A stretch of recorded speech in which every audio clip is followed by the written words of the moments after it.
Hello வணக்கங்க. இன்னைக்கு வந்து சாப்பாடு எப்படி ஃபர்ஸ்ட் எங்க அப்பாவுக்கு சாப்பாடு போட்டுடலாமா? நான் சொன்ன பத்திலா எங்க அண்ணன் வீட்டுல தான் சாப்பாடு அப்படின்னு சொல்லிட்டு பாருங்க. ஏன்னா அவங்க வெளிநாட்டுல இருந்து ரொம்ப நாள் கழிச்சு வந்திருக்காங்க. கிட்ட காட்டுமா?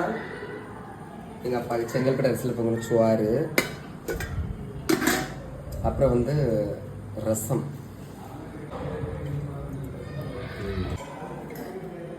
அதுக்கப்புறம் வந்து எங்க அப்பம்மா இருக்காங்க தெரியுமா? எங்க அப்பாய்க்கு அம்மா இப்படிதான் மீன் வந்து வைப்பாங்க. பார்த்துடுங்க, கிட்ட காட்டு. பார்த்தீங்களா எப்படி இருக்கு கறிச்சட்டியில?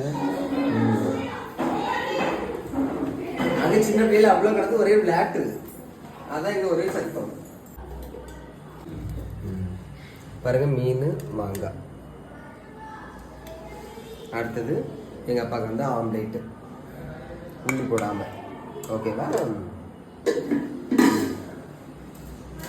இவ்வளோதான் இன்னைக்கு ஸ்பெஷல். உங்க வீட்டில் என்ன ஸ்பெஷலுங்கிறத மறக்காம கமெண்ட் சொல்லுங்க. நான் தேங்க்யூ.